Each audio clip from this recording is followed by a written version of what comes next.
Hey everybody, we're back and happy to be back. Sorry it takes us so long sometimes between videos, but you know life gets in the way. And Jane and I are happy to be in the studio. We're going to do another painting. This time it's kind of a smaller format. That's what we're going to do today. And I'm going to do a landscape. And I went through all my references, as we all have. Tons of references, and I found this shot that I took. It's always gratifying to paint something that a scene that you have taken with your own camera or you're on location yourself. It's way more gratifying because not only are you responsible for the outcome of the painting, but you have composed it, you have discovered it, you have seen it. And I think a big part of painting is showing the world how you see and what you can make beautiful by what you see. So I found this photograph that I took when I was teaching a workshop in Lewisburg, West Virginia, and it was outside of wherever I was. I can't remember at the time, but I remember there was a stone wall and this was in the distance. There's a mountain ridge back there. Maybe that's the Blue Ridge Mountains. Is that true, Jane? I believe so. Geography. And I was there. But in the front, I think these are rhododendrons? Rhododendrons, or, you know, I think they might be, or azaleas. I can't tell. They're so big and fat flowers, so probably rhododendrons. And anyway, that's what I'm going to do. So I'll show everybody this is what I have. And, well, I think Jane's going to put that up there anyway. So let's get started. Here we are, cute little canvas here. This is 11 by 14. I'm going to start indicating where I'm using a big brush too, how scary. But this is going to be where my flowers are because I'm designing the painting right now. And also when I paint white on top of this really dark Hooker's green, it's going to give the flower depth. And you'll just, trust me, you'll see. Don't make all your flowers equal spaced. Some will touch each other, and make them in different sizes too, just like that. We tend to just always resort to, I think it's human nature to resort to pattern when we're doing things, and we don't want to do that because we want it to be a well thought, well designed, which means a little bit random. And that's your Hooker's green. Yes. Yes. It's, mixed with a little bit of alizarin crimson. But we want it to be random, but we also want it to be very well balanced. And, designed well. So you gotta keep that in mind. So those are gonna be my flowers. And then this is gonna be kind of, I'm going to throw a little bit of cadmium red, yellow medium and just kind of indicate that this is some greenery behind my flowers back here. I know, everything gets, you go, why is she doing this? These black flowers, but this is, you'll see. I just had, Jane was telling me my greens are brighter. I just had cataract surgery in one eye so far, and I'm telling you, everything's just, I just love looking at my backyard. I love looking at the flowers. I'm like, whoa. So it's gonna only be fun. I got one more eye to go. When you do a pine tree, this is a pine tree back here, the branches reach out like arms to the sky and they don't lean down. A lot of people want to make the branches going that way, but don't do that. Just make them go like this. And they all come out from the trunk of the tree.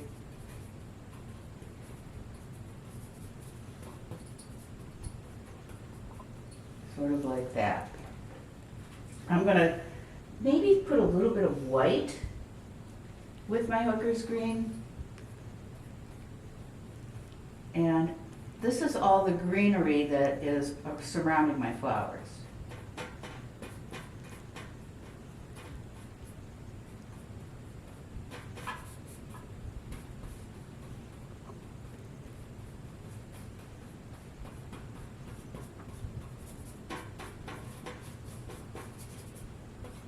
kind of some white in there and some cadmium yellow, medium.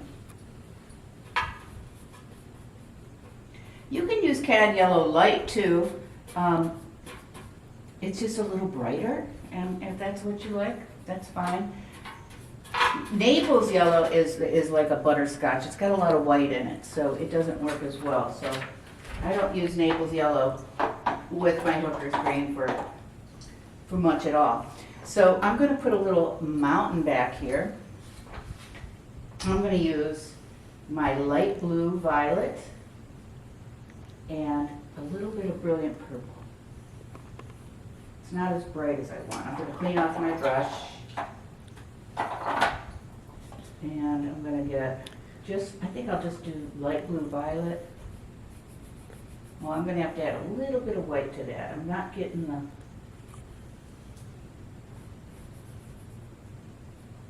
And to show that it goes behind these trees, you got to do a little negative painting back there to carry your mountain across.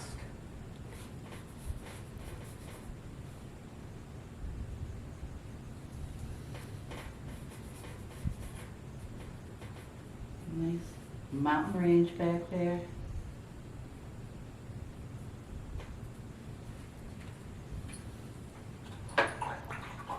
And I'm going to show you, I'm cleaning off my brush. I think I'm going to go in with some white right now and just kind of pop out my flowers over my dark hooker's green flowers that are still wet.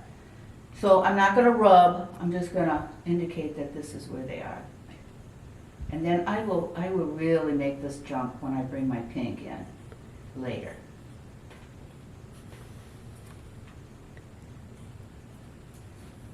What do you think, Jane? How's it looking? Looking good. Good. I'm going to gift this to you. So, all right. I'm just going over these.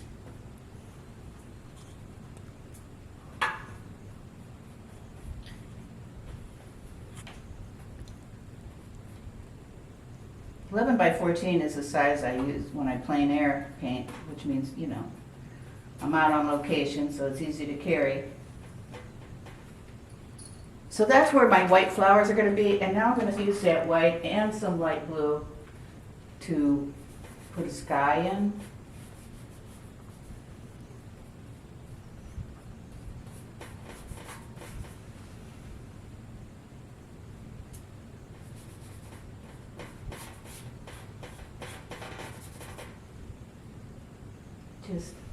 I love this light blue. It's like a robin's egg blue.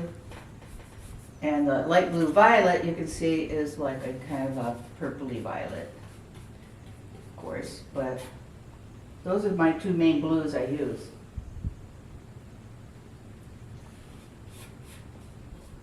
Do you notice I've been painting the whole time with my 1-inch brush? Now when I come back to this, after it dries,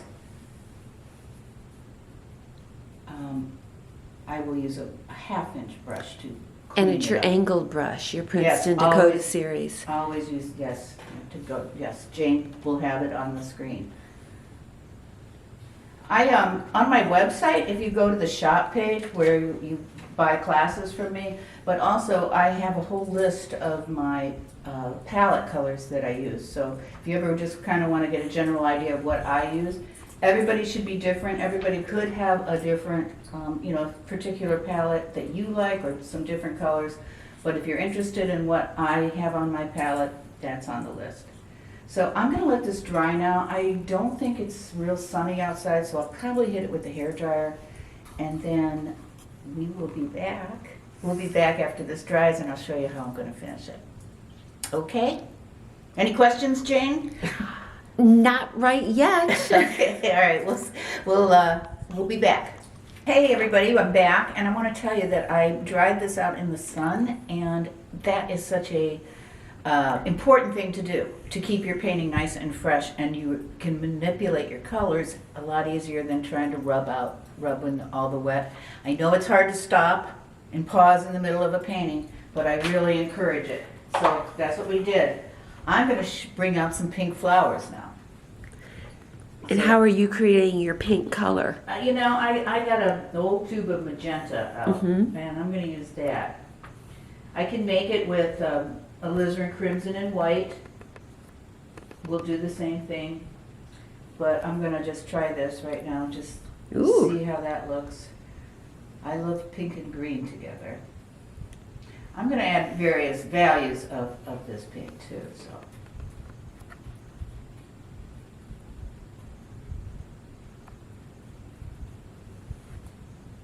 Big glump.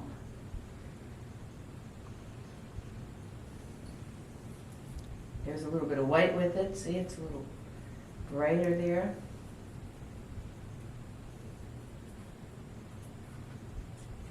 It's old. My magenta is old, so it's kind of clumpy.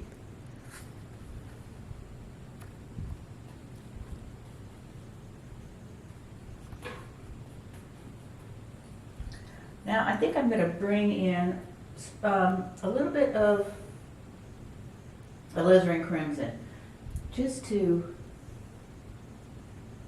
Make it pop a yeah, little. give these flowers a little values there, some little dimension.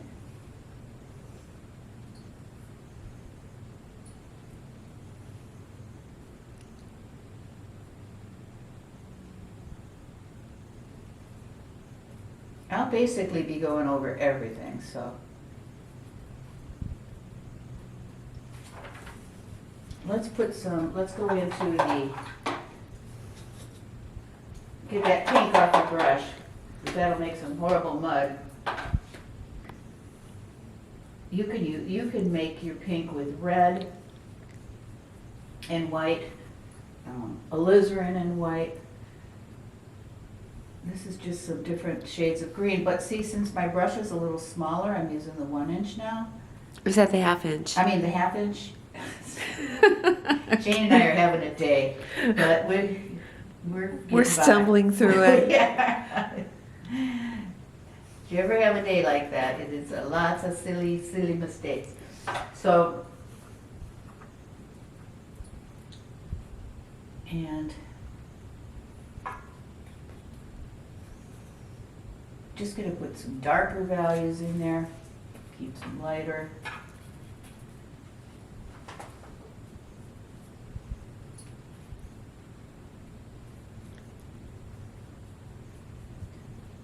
And that's just hooker's green. Yeah.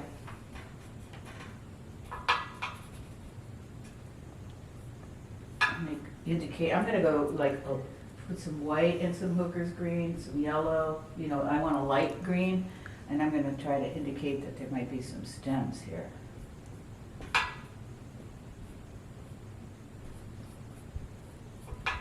I'm gonna leave it at that for right now. I'm gonna go into my trees next. And this is hooker's green, a lot of hooker's green. I go through it, I buy it by, well, I buy more than one, two. They don't make it in a large size. I think it's because it has a tendency to age, and it can get, the older it is, the clumpier it gets. So I think that's probably why they don't make it in a large size. If you see hooker's green in a large size, it's the other hooker's green that is a lighter color. And this is hooker's green number 225 in the Liquitex. Let's go with a little bit of light on my branches in some places. That's cad yellow and white. Yeah, and a little in my hooker's green. Okay. Let's see, let's get some of that mountain. I'm just basically painting over everything I did. Making it pop. Yep. I noticed when we were kind of watching the first half of this video, and I didn't see it from, sometimes you just don't see it at first, but you don't, if this shape right here comes to a peak here and goes down, you don't follow this shape in the exact same format. It's the same thing. It's like if you paint a a steep, a roof steep, what do you call it, a pitch on a house of the roof, you don't put the cloud behind it in the exact same angle. It's just a rule. It's a law in painting. Now, is that you're using light blue and And brilliant purple? and a little bit Little of white. white. Now. I'm gonna go behind these trees.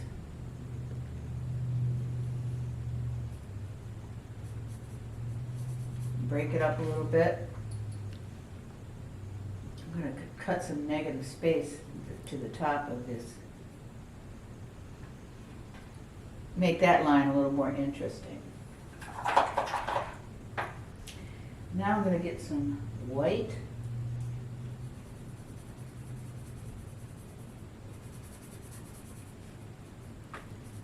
Just going back over this, I'm gonna soften this line.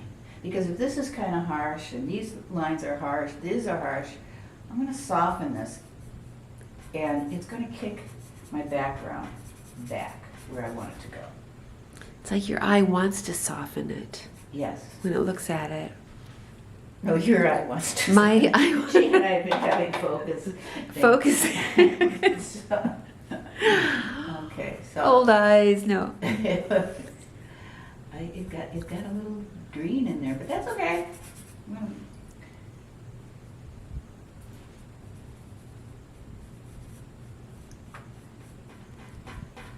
see. My new cataract vision is speaking to me. Whoa, okay.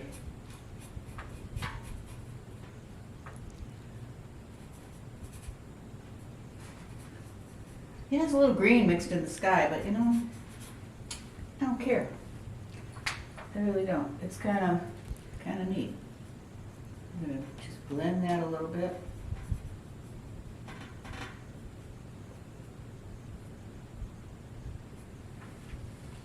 I'm just about there. Yeah. I don't think I have too much more I want to say. I should probably pick out one flower that's kind of the star. Maybe it'll be this guy, maybe this guy could be his partner.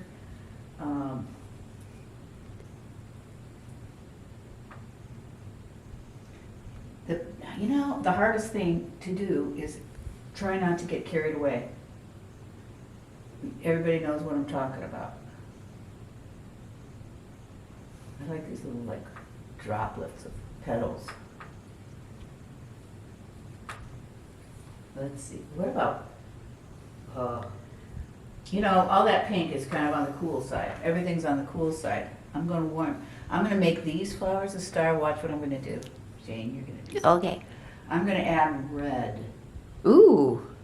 Okay. See, this is a warm red. This is Cad. it's a cad red medium, I believe. Mm-hmm. And I'm gonna mix it with a cad red light. I'm trying to get a little warm, maybe a little orange. I want warm. And I'm gonna hit Just into a couple places here. These two flowers right there. I need it one more place, right here. ooh. And I think that's it.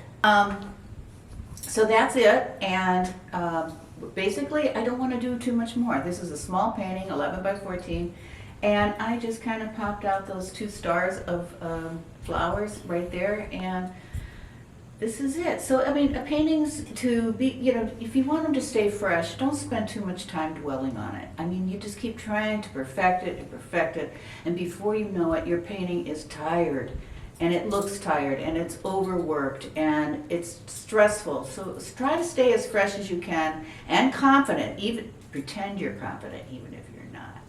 That's the key. Just give it your best, and be brave. Please be brave, because a good painter is a brave painter. So if you want a complete lesson, and I sell them off my website for $10.